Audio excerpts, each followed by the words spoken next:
L'apôtre Paul a dit, c'est une parole de foi que nous prêchons.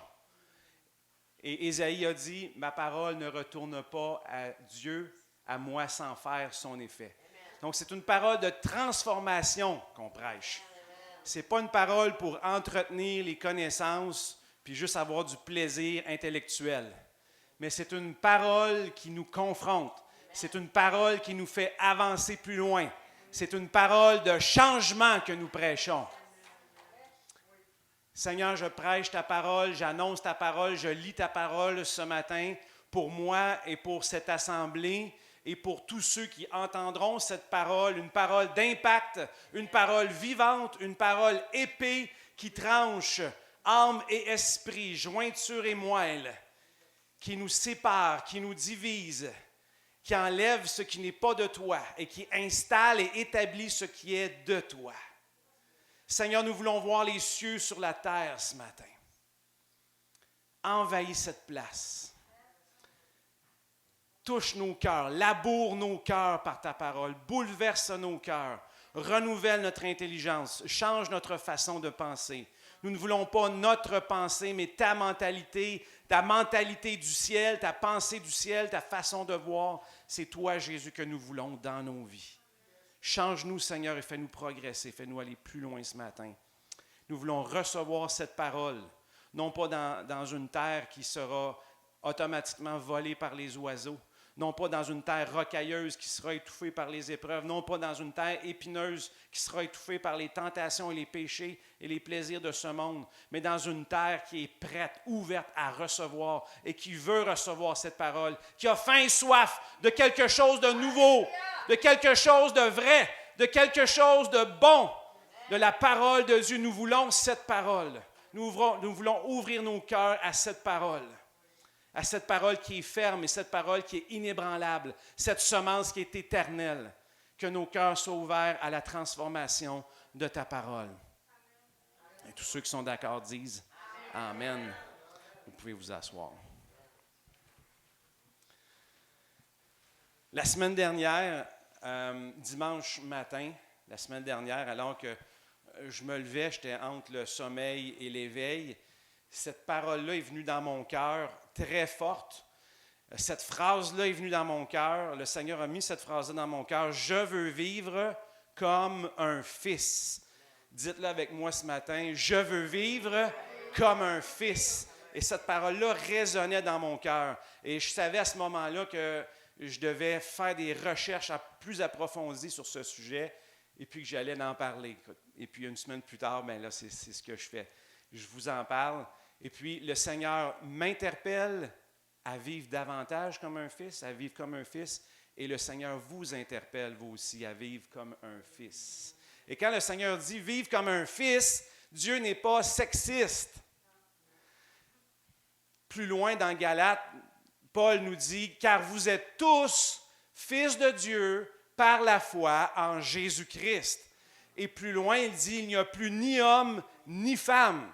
Donc, le mot « fils », il n'y a pas de genre. Ce n'est pas homme ou femme, c'est neutre. Donc, les hommes et les femmes sont compris dans le mot « fils ».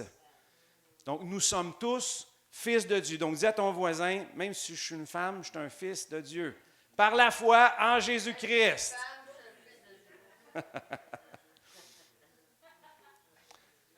Alors, le Seigneur a mis ce feu brûlant en moi, ce désir en moi. Je veux vivre comme un fils à tous les jours. Je veux vivre dans l'autorité et la puissance du Fils, dans la révélation et la sagesse du Fils, dans l'amour et l'humilité du Fils, dans la communion constante avec le Fils et à la ressemblance au Fils.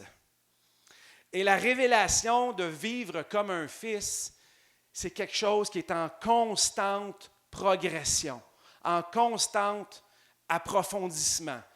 Donc, c'est une révélation qui s'approfondit de jour en jour en nous. Si je me souviens dans ma vie, dans mes premiers pas chrétiens, j'étais complètement ignorant à ce que j'étais un fils de Dieu. Je savais juste que j'étais un bon chrétien. Puis, je faisais mon possible. Puis un jour, quelqu'un m'a dit, « ben, tu es un fils de Dieu. » J'ai dit, « Oh, c'est assez prétentieux, ça. C'est se faire quasiment égal à Dieu. Puis là, j'ai lu la Bible, j'ai dit, ben non, Seigneur, il nous dit qu'on est ses fils. Fait que là, j'ai commencé à l'avaler puis à le digérer. Puis ensuite, j'ai été motivé, béni du fait que j'ai le titre d'un fils, j'ai le statut d'un fils. Mais c'est beaucoup plus que cela. Être fils de Dieu, c'est beaucoup plus qu'un titre ou qu'un statut. Et c'est une révélation qui est en constante progression. Nous sommes continuellement en croissance en tant que fils et filles, si vous voulez le dire, là, et filles de Dieu. Donc, ce n'est pas juste un titre, ce n'est pas juste une belle phrase, ce n'est pas juste un statut, mais c'est un fait qui est accompli. C'est une réalité présente. Maintenant, je suis un fils. Quand j'ai donné ma vie à Jésus, quand tu as donné ta vie à Jésus-Christ, il s'est passé un changement en toi. On va aller voir dans Colossiens 1, 13, ce qui s'est passé au moment où tu as donné ta vie à Jésus-Christ. Qu'est-ce qui s'est passé? On a été touchés, on s'est repentis, on a été convaincus dans nos cœurs, on a senti que nos péchés étaient pardonnés, on a senti le Saint-Esprit qui est venu habiter en nous. Mais voici ce que Colossiens 1,13 nous dit. Dieu nous a délivrés de la puissance des ténèbres et nous a transportés, dites avec moi, transportés dans le royaume du Fils de son amour. Au moment où j'ai donné ma vie à Jésus, que je me suis repenti de mes péchés, que j'ai été convaincu par l'Esprit, que j'ai reçu l'Esprit en moi, que j'ai confessé le nom de Jésus-Christ, j'ai été libéré de la puissance des ténèbres, de l'aveuglement des ténèbres, des chaînes des ténèbres, et j'ai été transporté dans le royaume de son Fils bien-aimé, dans le royaume de Jésus. Je suis passé d'un lieu à un autre lieu. Mais comment est-ce possible? Parce que présentement, je suis là puis je vous parle. Est-ce que je suis dans le royaume de Dieu ou je suis là en chair et en os sur le stage? Comment ça peut se passer? Là, je suis à deux places en même temps. Si on lit la parole nous enseigne qu'il n'y a pas juste un monde naturel, mais il y a un monde spirituel, qu'il y a un monde visible et qu'il y a un monde invisible. Mais il y a beaucoup de personnes qui réfléchissent et qui pensent que les deux mondes fonctionnent en parallèle, que le ciel est super loin en haut et deux lignes parallèles ne se touchent pas, ne se croisent pas. Je vis ma vie du mieux que je peux, j'essaie d'être une bonne personne, puis un jour, quand je vais mourir, je vais être transporté, puis je vais déménager dans le ciel. C'est ce que les gens pensent. Mais nous ne vivons pas dans un monde parallèle. D'autres pensent que oui, on vit dans un monde parallèle, mais des fois, il y a des petits contacts. Tout se trouve en haut, les bénédictions se trouvent en haut, les richesses se trouvent en haut, puis des fois, Dieu, si ça y tente, là, il ouvre un petit peu le ciel, puis il nous fait tomber quelque chose dessus. Cette parole m'enseigne que j'ai été transporté dans le royaume de Dieu. Je suis maintenant dans le royaume de Dieu. Pas demain, pas quand je vais mourir, mais maintenant, je suis dans le royaume de Dieu. Alors, ce qu'on comprend avec cette parole, c'est que nous vivons dans un monde qui est superposé. Comme deux images différentes se superposent l'une sur l'autre et deviennent une seule, ainsi le monde spirituel superpose le monde naturel dans lequel nous sommes pour former une seule image. C'est une superposition dans ce sens-là. Ça veut dire que le monde spirituel a influence sur le monde naturel. En même temps que je suis dans le monde naturel, en même temps que je vous parle sur l'estrade, en même temps, je suis dans le monde spirituel, dans le royaume de Dieu. Et ces anges sont là, même si on ne les voit pas. Dans le monde naturel, c'est nos sens, notre vue, notre ouïe, notre odorat, notre toucher, qui perçoit. Mais dans le monde spirituel, c'est d'autres sens qui se développent, nos sens spirituels. Donc, le monde naturel est dominé et influencé par le monde spirituel. Parce que le Seigneur a dit que tout ce qui est visible, ça ici, les chaises, le système du monde dans lequel on vit sera ébranlé et passera, mais le monde spirituel invisible va demeurer pour toujours. La parole de Dieu nous dit que tout ce qui est visible vient de ce qui est invisible. Parce qu'au commencement, Dieu a parlé, sa parole est invisible et ensuite, ça s'est matérialisé. Donc, nous vivons dans deux mondes superposés. Donc, maintenant, je suis dans le monde physique, mais je suis aussi dans le monde spirituel. Et le monde spirituel influence le monde et domine le monde naturel. Donc, ce monde est tout autour de moi. Partout où je vais, je suis dans le royaume de Dieu, dans le monde invisible et spirituel. Mais pour ceux qui ne connaissent pas Christ, ils ne sont pas encore dans le royaume de Dieu. Ils ne sont pas encore dans le royaume du Fils. Ils ne sont pas encore transportés là. Ils ont encore un voile qui les aveugle. Ils ont encore des chaînes, ils sont encore liés par l'ennemi. Mais moi, je suis dans le royaume de Dieu pour leur apporter la solution, pour leur apporter la réponse, pour leur apporter libération, guérison. Donc, nous sommes dans ce monde, dans le royaume de Dieu. Donc, quand j'ai donné ma vie à Jésus, j'ai été transporté dans le royaume de Jésus. Maintenant, je suis dans le royaume de son Fils. Maintenant, tu es dans le royaume du Fils. Et dans le royaume du Fils, qu'est-ce qu'il y a?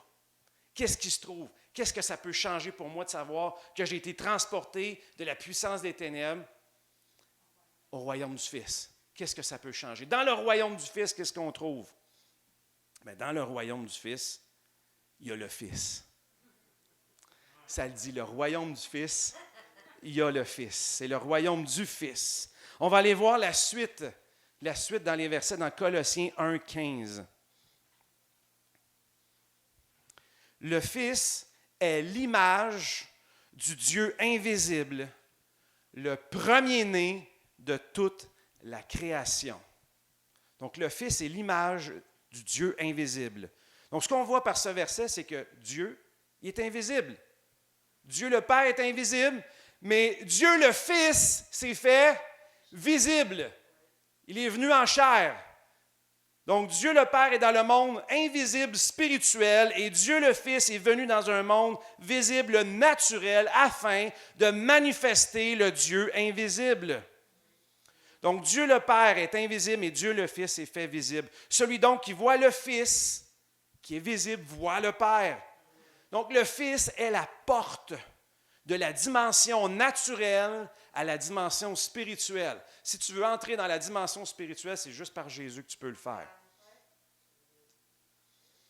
Bon, il y a d'autres moyens pour aller dans les dimensions spirituelles, mais tu ne seras pas heureux.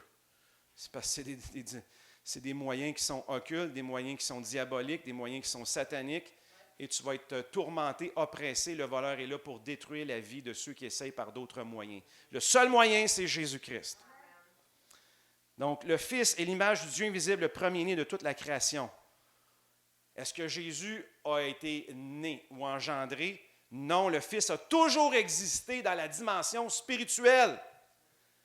Dans le monde naturel, il est apparu au commencement, à la création. Avant la création des cieux et de la terre, il est venu il y a 2000 ans où nous ouvrir la dimension céleste. Donc, Jésus a toujours existé dans le monde spirituel, mais dans notre monde naturel, il est arrivé au commencement, avant la création, et puis une deuxième fois, plusieurs fois, il y a eu des manifestations, mais il est arrivé aussi, il y a 2000 ans, nous ouvrir la porte du ciel à nous.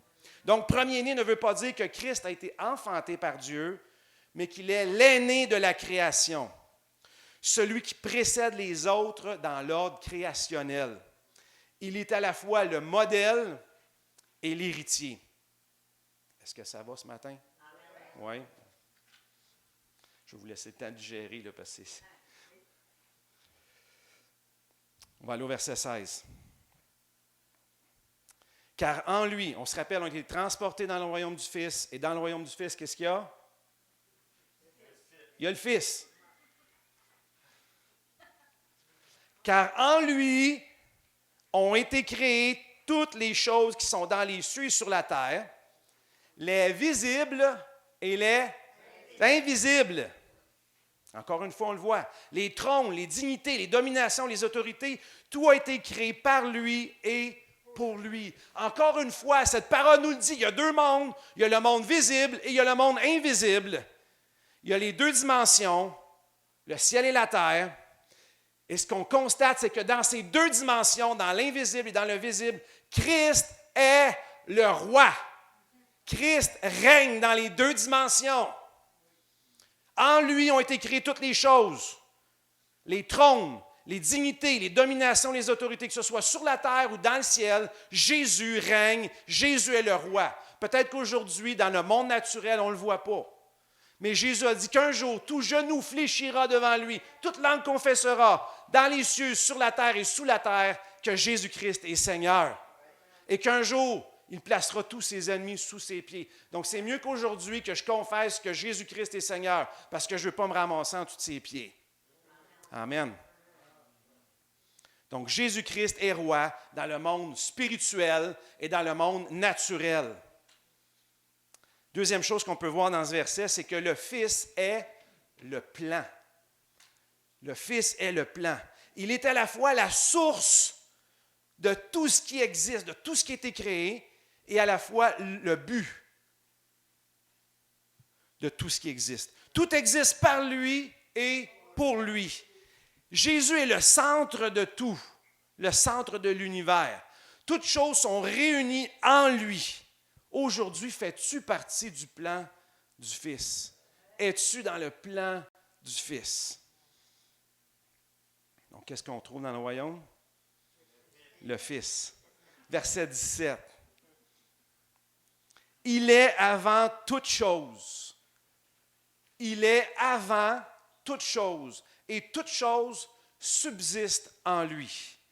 Donc, il précède toute chose et il permet l'existence de toute chose. Aujourd'hui, si je respire, si vous respirez, si nous respirons, c'est parce qu'il le permet.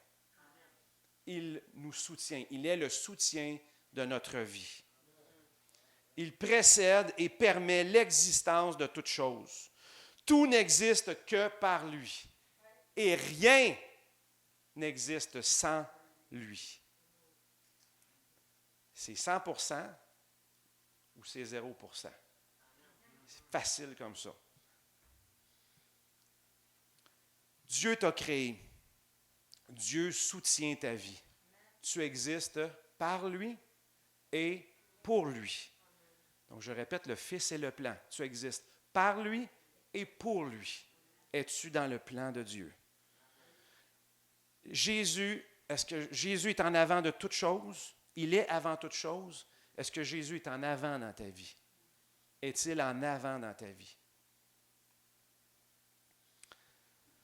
Donc, dans le royaume du Fils, on retrouve le Fils.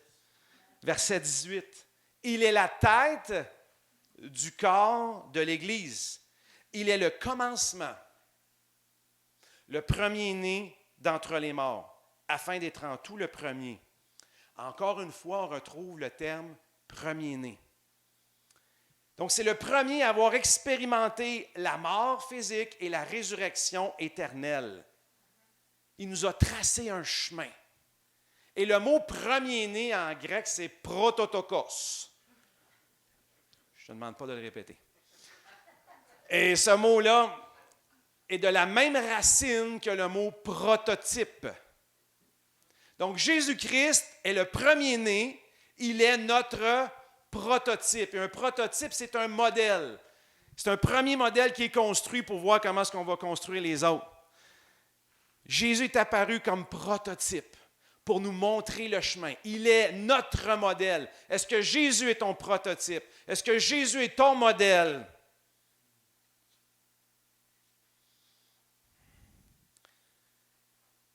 Donc, tout comme Jésus est l'image du Dieu invisible, nous sommes l'image de Jésus. Il est notre tête. Nous sommes son corps. Sur terre, on est ses représentants. On est ses ambassadeurs. On doit continuer ce que Jésus a commencé. Donc, il est la tête du corps de l'Église. Est-ce que le corps suit la tête?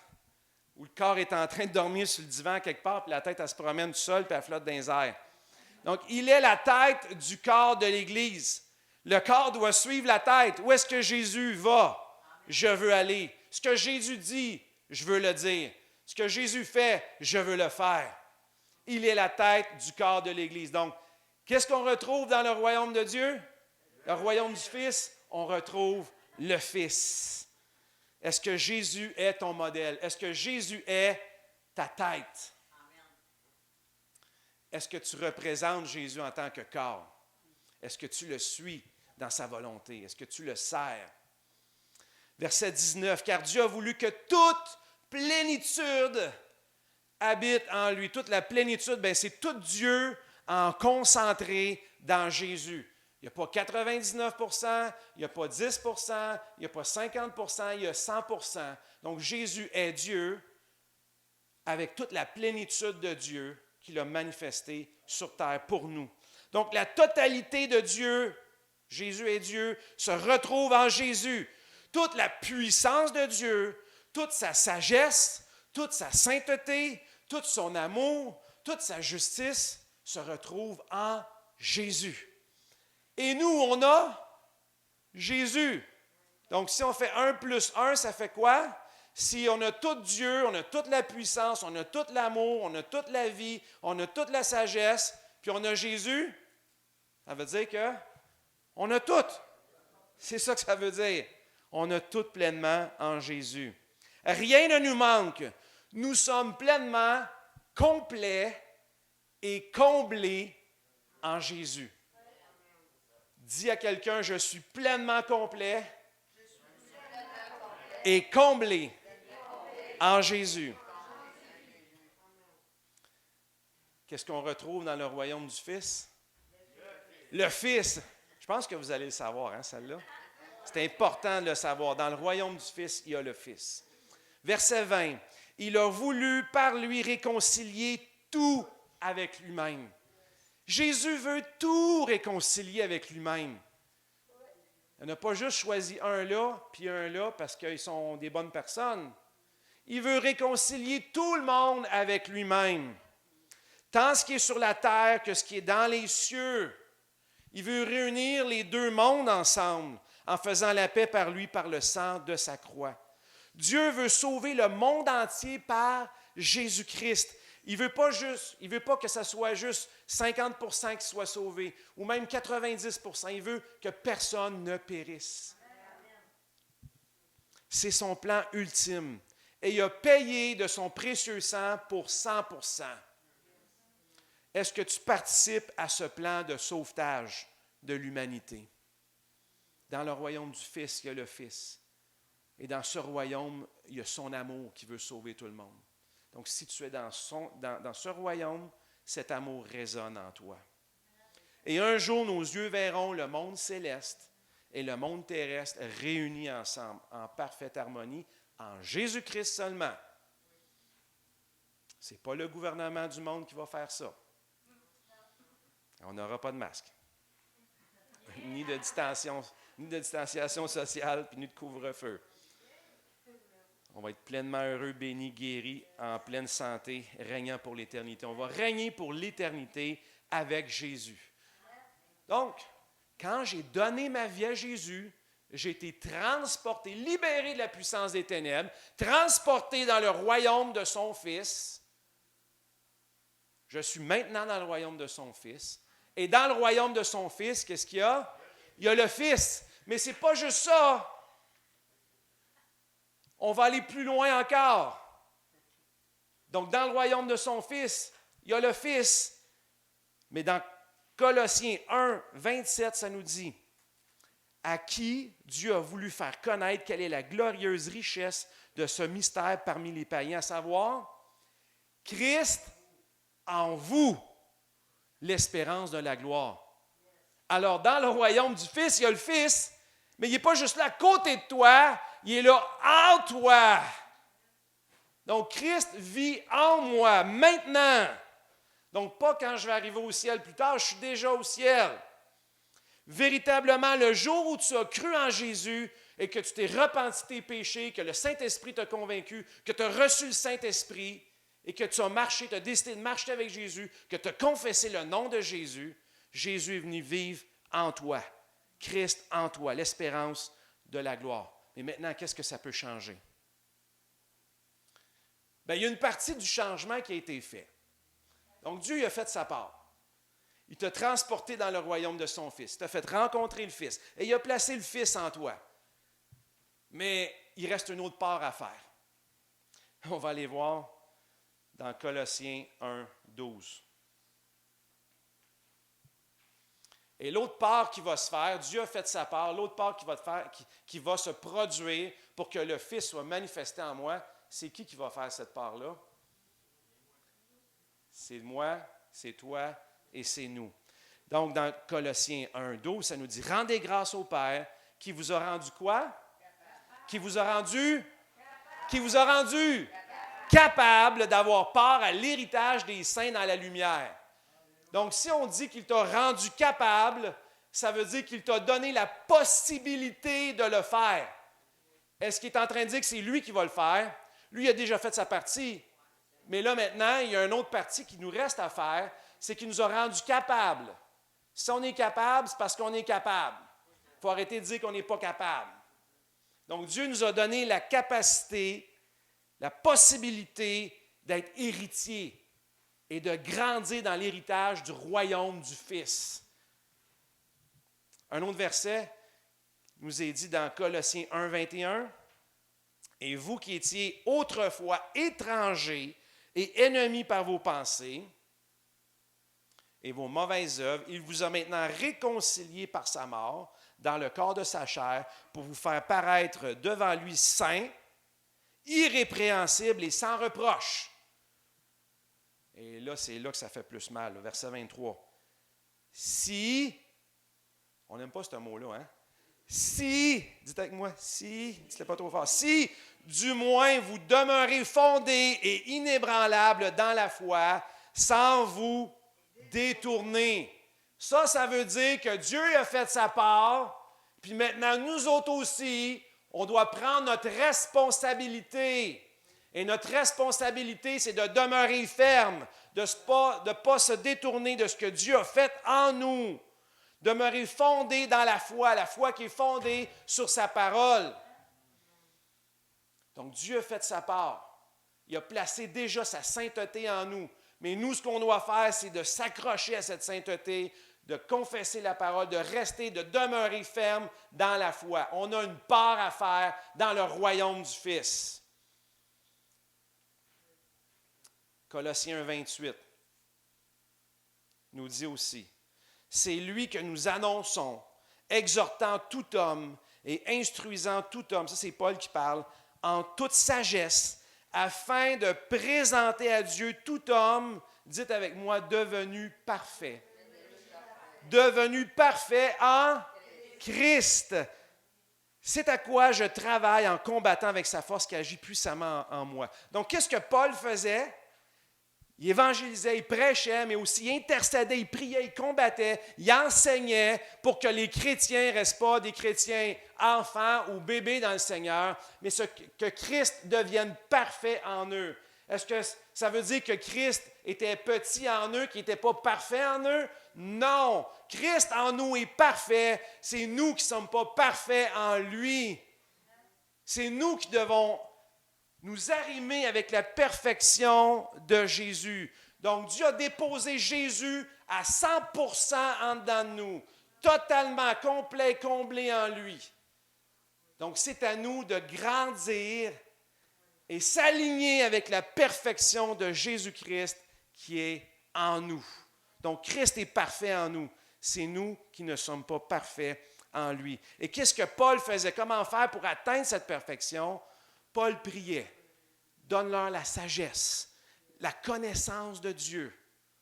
Et avec cette connaissance, l'intelligence sera renouvelée et transformée. Le renouvellement de l'intelligence va nous aligner et avec la parole de Dieu, l'enseignement de la parole de Dieu va nous aligner avec le Fils qui vit en nous. Donc, Christ vit en nous, mais notre intelligence lui bloque l'accès. Notre ancienne façon de vivre, donc quand on était dans les liens du péché, notre ancienne façon de vivre, de voir, de réfléchir, de comprendre, de réagir, nos anciennes habitudes empêchent Christ de régner en nous. Mais quand la sagesse de Dieu nous envahit, quand on lit la parole, ces choses sont mises en lumière et à ce moment-là, on peut s'en débarrasser pour laisser toute la place à Christ en nous. On ne veut pas laisser juste une petite ouverture à Christ en nous pour qu'il puisse regarder juste par un petit trou. Mais on veut laisser toute la place pour qu'il puisse sortir un bras, sortir la tête, commencer à parler à travers de nous. Donc, nous, on ne doit pas empêcher Christ en nous, de régner en nous. Donc, Christ est parfait en nous, mais tous ne sont pas parfaits en lui. Alors, Paul prie que tous soient remplis de la connaissance de sa volonté, en toute sagesse et intelligence spirituelle. Mon intelligence a besoin d'être renouvelée. Dites-le ce matin, mon intelligence a besoin d'être renouvelée. C'est la seule façon de progresser comme fils et que le Fils, avec un grand F, prenne toute la place en nous. Donc, être fils, c'est ma destinée éternelle. Je serai fils pour toujours. Est-ce qu'on veut se préparer à cela? Dans Apocalypse 21, 6, la parole nous dit, « À celui qui a soif, je donnerai de la source de l'eau de la vie gratuitement. Et à celui qui vaincra héritera toutes ces choses, je serai son Dieu et il sera mon fils. » Quand on lit ce verset, on voit deux titres. Il y a ceux qui ont soif et Dieu va donner l'eau de la vie gratuitement. Mais il y a aussi ceux qui vont vaincre toutes choses et que Dieu va appeler ses fils. À la fin de toutes choses, je crois sincèrement que Dieu va révéler, va enlever tout ce qui n'est pas de lui et on va être révélé en tant que fils de Dieu au ciel. Premièrement, je ne veux pas attendre d'être rendu au ciel pour dire « Ah, je suis un fils de Dieu. » Puis je ne veux pas être surpris ou être honteux du fait que je n'ai pas reconnu ou réalisé avant que je suis un fils de Dieu. Je veux le réaliser maintenant et commencer à vivre maintenant cette réelle identité qui est en moi. Je ne veux pas attendre au ciel avant de commencer à la vivre. On voit aussi avec ceux qui ont soif et on voit aussi avec ceux qui ont vaincu qu'il y a une mer qui les sépare de croissance et de progression. Oui, merci Seigneur, on vient à lui parce qu'on a faim, on a soif d'être touché par lui, mais il ne faut pas en rester là. Oui, le Seigneur veut nous donner son eau de vie gratuitement, mais on veut progresser pour devenir celui qui a vaincu ces choses et qui est appelé son Fils. Je ne veux pas juste être un assoiffé. Oui, je dois demeurer un assoiffé, mais je ne veux pas juste vivre centré pour moi, sur moi, et devenir juste parce que j'ai de l'eau gratuite et que Dieu me satisfait. Je veux être celui qui a vaincu. Je veux être celui qui a surmonté. Je veux être celui qui a vécu pour Dieu et pour les autres. Je veux être un vainqueur. Un fils complet en lui. Est-ce qu'on est à l'Église? Est-ce qu'on vient à l'Église juste pour qu'est-ce que Dieu peut nous apporter? Ou est-ce qu'on veut grandir dans cette révélation d'être un fils et de vivre comme un fils? Merci Jésus pour l'eau de la vie gratuite, mais je veux vivre comme un fils, à l'image du Fils qui vit en moi. Je ne veux pas vivre ma relation avec Dieu centrée sur moi, mais sur lui et les autres. Maintenant, je vais vous partager 7 caractéristiques de vivre comme un fils. Est-ce que vous êtes capable, là? Bon. Oui, c'est... OK.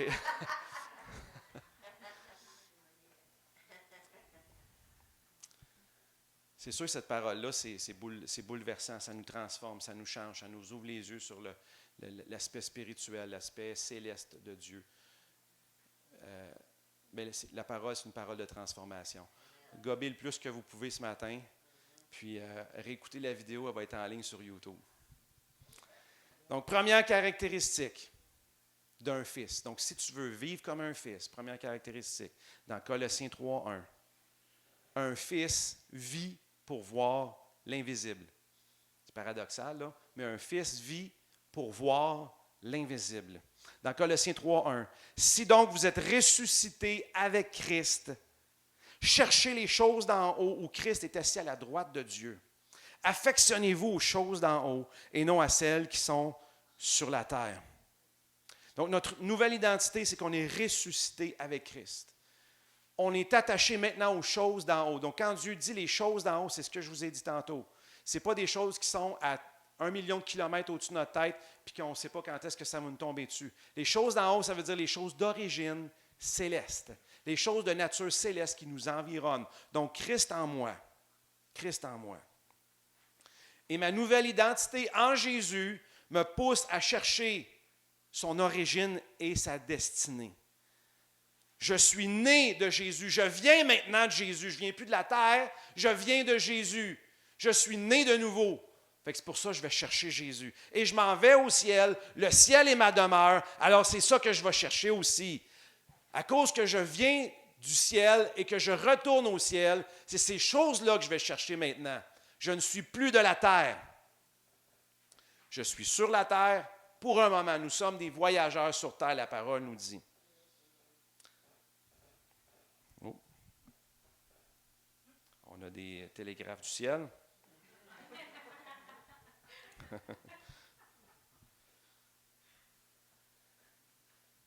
Les choses célestes sont déjà en nous. Comme je vous ai dit, on a été transportés dans le royaume du Fils et le Fils est en nous. Où est-ce qu'il faut que tu cherches? Où est-ce qu'il faut que tu cherches? Est-ce qu'il faut que tu pries et tu cries en espérant que ça te tombe dessus?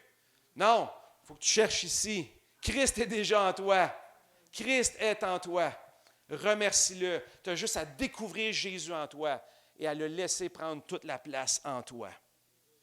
Un fils recherche le Fils. Un fils avec un petit F recherche le Fils avec un grand F.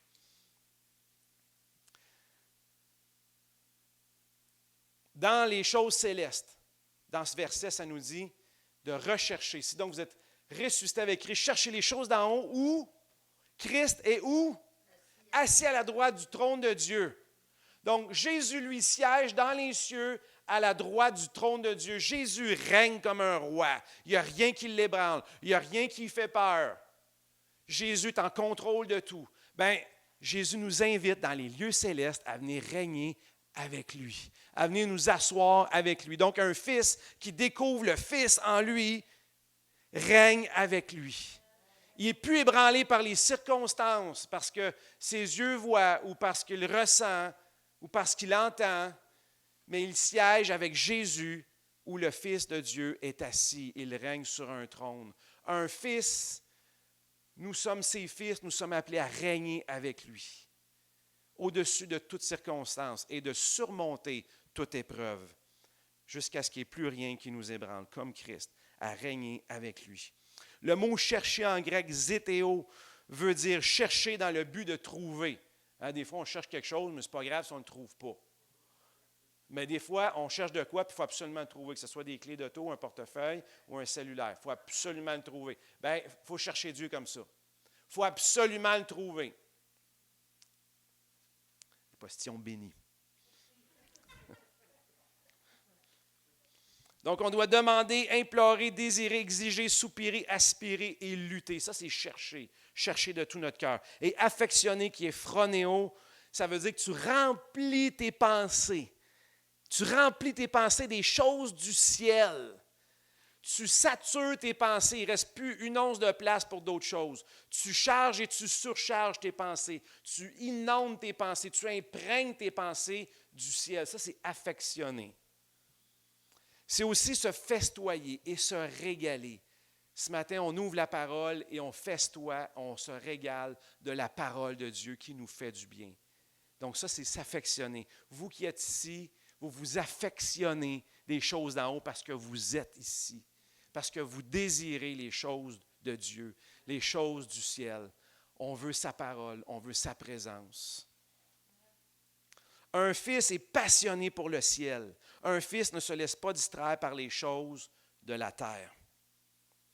Sincèrement, qu'est-ce qu'il y a de bon ici dans ce monde? Hein, quand tu as passé 2 heures à écouter la TV, tu te dis, je me sens vraiment énergisé, là. Pas vraiment, hein? Surtout avec les nouvelles qu'on écoute, là. Il y a juste Jésus qui peut donner la vraie paix en toi, la vraie joie en toi. Donc, recherchez les choses célestes et ne vous laissez pas distraire par les choses terrestres. De toute façon, ça n'apporte absolument rien. Deuxième point, je veux vivre comme un fils. Est-ce que vous voulez vivre comme un fils? Deuxième point, un fils vit pour Christ. Colossiens 3:3. Car vous êtes morts et votre vie est cachée avec Christ en Dieu. Car vous êtes morts et votre vie est cachée avec Christ en Dieu. Donc, de quelle sorte de mort est-ce qu'on parle? Quand Christ, votre vie, paraîtra, alors vous paraîtrez aussi avec lui dans la gloire. Je suis mort à moi-même et je suis ressuscité en Jésus. Cette expérience n'est pas seulement pour ma résurrection finale après la mort, mais c'est pour maintenant. Christ est ma nouvelle identité. Christ est ta nouvelle identité. Il vit en toi. Et cette identité est réelle. Elle est effective maintenant. Pas juste quand tu vas arriver au ciel. Elle va être pleinement révélée au ciel, mais elle est effective maintenant. Je ne veux pas arriver au ciel et être sauvé de justesse. Je suis en chaleur là, des flammes juste en arrière de toi. Une chance que les portes sont fermées. Comme mon père disait souvent, j'ai la robe pognée dans la porte. Je ne veux pas arriver au ciel comme ça. Je ne veux pas arriver au ciel honteux. Puis je ne veux pas arriver au ciel non plus puis dire, oups, Sébastien, Christ, je n'ai pas investi dans la bonne personne finalement. J'ai investi un petit peu trop dans Sébastien Roy, puis pas assez dans Christ en moi. Parce qu'au ciel, Sébastien Roy va faire pouf, bien, il va rester ce qui est de bon, mais la réelle personne, ça va être Christ en moi. Fait que si tu investis trop dans ta personne, rendu au ciel, tu peux avoir des surprises. Donc, quand je me regarde dans le miroir le matin, ma réelle identité, est-ce que c'est ce que je vois? Non, ma réelle identité, c'est Christ en moi. Ce que je vois dans le miroir, c'est l'enveloppe, le véhicule que Dieu m'a donné. Alors, c'est pour ça que je ne passe pas beaucoup de temps à me peigner.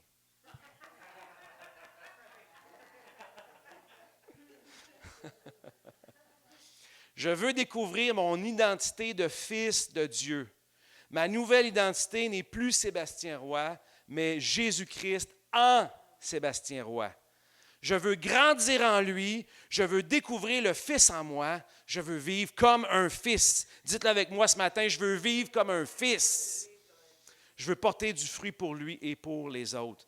En lui, il n'y a plus de distinction, il n'y a plus de différence nationale, il n'y a plus de différence sociale, il n'y a plus de différence économique, ethnique, de genre ou d'éducation. La seule chose qui compte, c'est Christ qui vit en nous. Christ qui vit en moi, Christ qui vit en toi, Christ qui vit en toi, Christ qui vit en toi, c'est la seule chose qui compte. Et c'est plus ce que Sébastien veut, mais c'est ce que Christ veut. Un fils, donc moi j'ai cédé ma volonté à Jésus. Un fils cède sa volonté au fils. Qu'est-ce que Christ en moi veut prier? Qu'est-ce que Christ en moi veut témoigner? Est-ce que Christ en moi veut donner? Laissez Christ en vous parler. Laissez Christ en vous témoigner. Suivez-le. Écoutez-le. Laissez Christ en vous rayonner. Numéro 3. Un fils se purifie. Est-ce que tu veux vivre comme un fils? Un fils se purifie. Colossiens 3:5. Faites donc mourir les membres qui sont sur la terre, l'impudicité, l'impureté, les passions, les mauvais désirs et la cupidité qui est une idolâtrie. Donc, toute idolâtrie, tout dérèglement sexuel, tout amour de l'argent, toute parole blessante, tout mensonge, toute rage, tout éclat de colère sont contraires à notre nouvelle identité en nous. Ces choses ne peuvent pas cohabiter avec notre nouvelle identité de fils en nous. Dites avec moi, un fils est mort au vice. Il n'y en a plus de vice. Il reste juste des clous parce qu'on est crucifié avec Christ. Amen. Numéro 4. Un fils aime. Si je veux vivre comme un fils, je dois aimer comme le Fils. Colossiens 3:12. Ainsi donc, comme des élus de Dieu, saints et bien-aimés, revêtez-vous d'entrailles, de miséricorde ou de compassion, de bonté, d'humilité, de douceur et de patience. Supportez-vous les uns les autres, et si l'un a sujet de se plaindre d'un autre, pardonnez-vous réciproquement, de même que Christ vous a pardonné. Pardonnez-vous aussi. Mais par-dessus toutes ces choses, revêtez-vous de la charité, qui est le lien de la perfection. Les entrailles de miséricorde, c'est comme une femme qui accouche. Elle accouche un enfant. Puis, des fois, on doit voir nos frères et sœurs qui ne sont peut-être pas arrivés à pleine maturité, puis à enfanter pour eux la connaissance, la sagesse, la révélation, puis être patient envers nos frères et sœurs. Peut-être que nous, on est arrivés à maturité spirituelle, mais on doit prier pour ceux qui n'ont peut-être pas encore atteint cette maturité-là, être patient avec eux, parce que Christ est aussi en eux. On ne doit pas nous arrêter à ce que nos yeux voient, mais regarder plus loin à ce que Christ règne en eux et intercéder et prier pour eux. Donc, les supporter parce que Christ vit en eux et Christ les transformera. Et Christ les amènera de plus haut en plus haut, plus loin encore. Donc, Christ en nous est à l'abri de toute offense. Je veux manifester la maturité de Christ en moi. Jésus prie et intercède pour eux.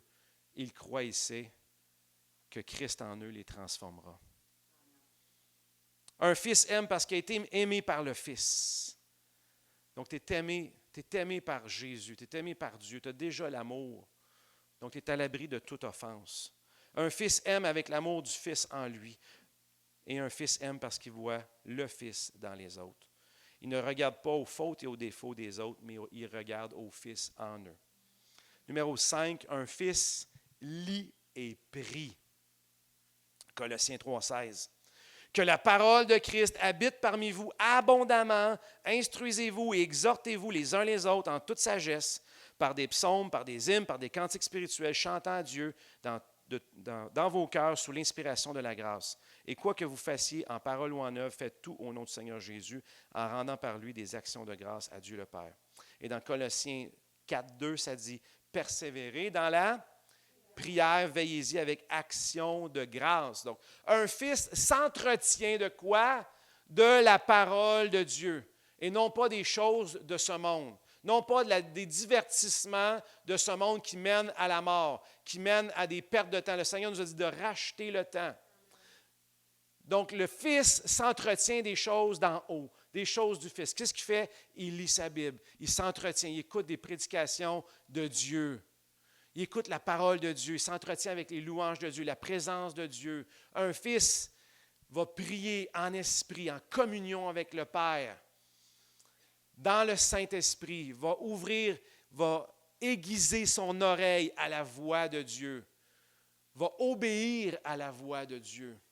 Un fils va prophétiser les paroles du Père. Donc, un fils s'entretient de la parole et dans la prière. Un fils lit et prie.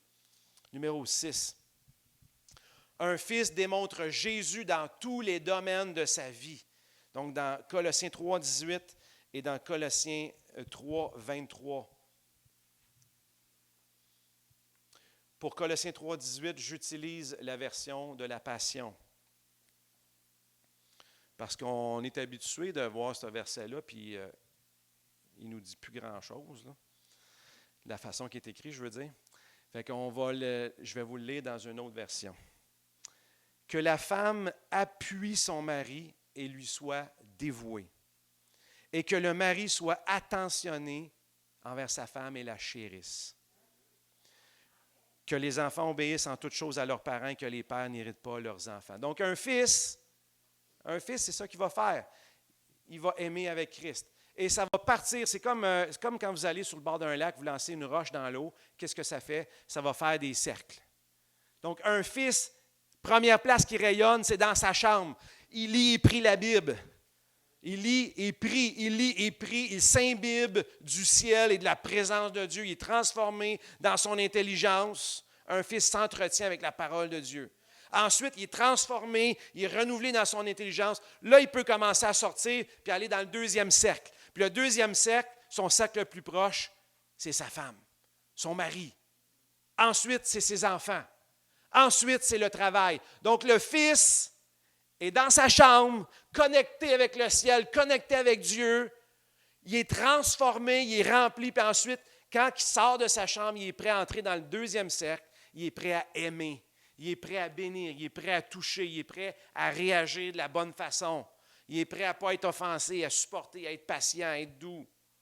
Et ensuite, il peut aller dans l'autre cercle de ses enfants. Et ensuite, il peut aller dans l'autre cercle de son travail, être une influence à son travail. Verset 23, que tout ce que vous faites, faites-le de bon cœur, comme pour le Seigneur et non pour des hommes. Fait qu'à ton travail, tu ne travailles pas pour ton patron un tel ou ton patron un tel, tu travailles pour Jésus.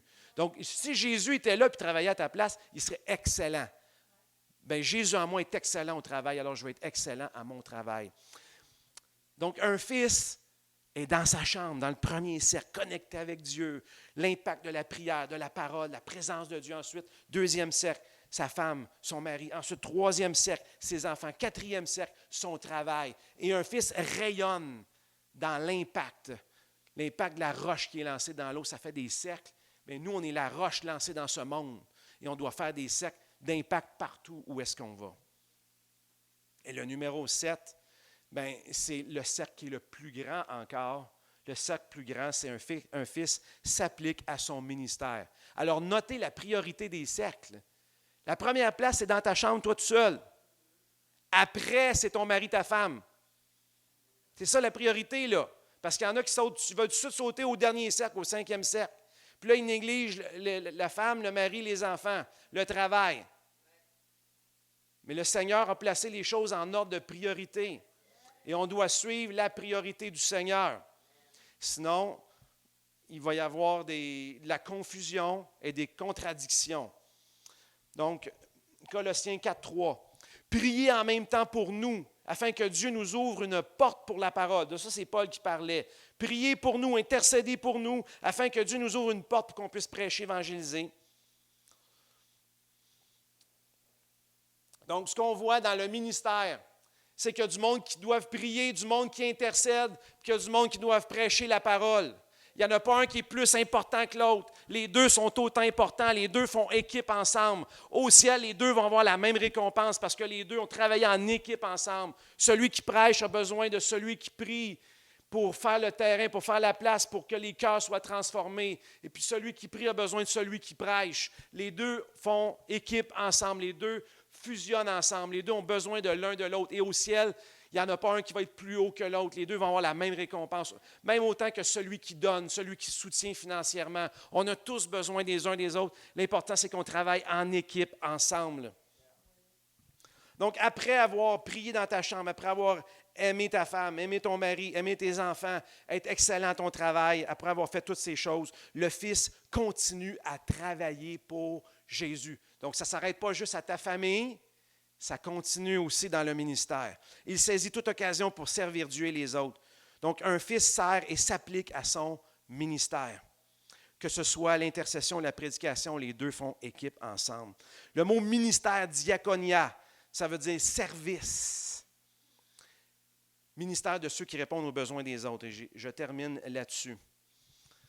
Voici l'équipe, on le voit dans Colossiens, si on termine la lettre, je vous invite à la lire, le chapitre 4, mais Paul fait l'éloge de son équipe de ministère avec lui, de tous les serviteurs de Dieu de son époque qui l'entouraient. Et aujourd'hui, nous sommes les serviteurs de Dieu. Donc, il y avait Paul, apôtre et évangéliste dans les chaînes. Il est emprisonné, mais il écrit des lettres pour bénir les gens. Il y avait Tychique, serviteur et compagnon de service de Paul, qui rapportait les nouvelles. Lui aussi est important. Il y avait Onésime qui accompagnait Tychique, le fidèle et bien-aimé frère. Toutes ces personnes-là sont mentionnées parce que leur service était utile pour l'Église. Et ces gens-là étaient obéissants à la voix de Dieu pour servir. Il y avait Aristarque qui était un compagnon de captivité de Paul. Et Dieu l'avait placé là pour encourager Paul. Donc chaque personne est là comme une pièce de casse-tête pour former un tout uni. Il y avait Justus qui a travaillé pour le royaume de Dieu et qui est une consolation. Épaphras, serviteur de Jésus-Christ, qui ne cesse de combattre pour tous les saints dans les prières. Chacun a sa place. L'important, c'est de servir et de trouver sa place. Il y avait Luc, le médecin bien-aimé, qui apportait des soins à toute cette équipe-là. Et Nymphas qui accueillait une église dans sa maison. Et finalement, à Archippe, il dit, Colossiens 4, 17, « Prends garde au ministère que tu as reçu dans le Seigneur, afin de bien le remplir. » Donc, un fils s'applique à son ministère. Un fils s'applique à son service. Donc, je vous ai mentionné 7 points de vivre comme un fils. Le premier, un fils vit pour voir l'invisible. Le deuxième, un fils vit pour Christ. Le troisième, un fils se purifie. Le quatrième, un fils aime. Le cinquième, un fils lit et prie. Le sixième, un fils démontre Jésus dans tous les domaines de sa vie. Le septième, un fils s'applique à son ministère. Mais je pense que ce que vous avez retenu le plus, c'est que dans le royaume du Fils, il y a le Fils. Et que le Fils est en nous. Et on a une part à faire et qu'on doit découvrir le Fils en nous et lui laisser toute la place. Alors maintenant, on va lui laisser toute la place.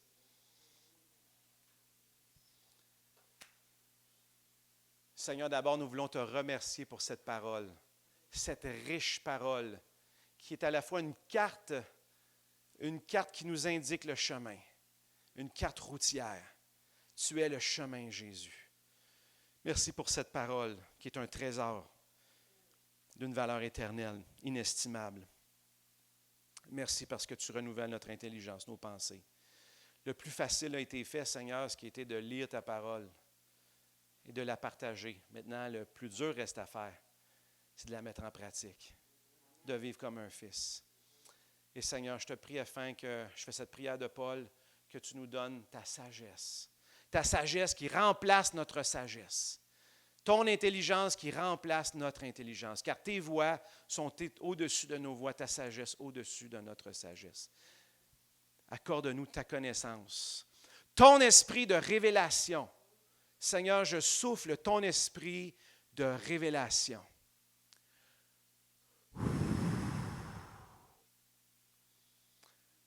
Recevez l'esprit de révélation de Christ. Que vos pensées, nos pensées soient transformées par l'esprit de révélation de Jésus-Christ. Fais de nous tes fils. Nous sommes déjà tes fils. Christ est parfait en nous et que nous soyons parfaits en Christ. Renouvelle notre intelligence, Seigneur. Transforme-nous.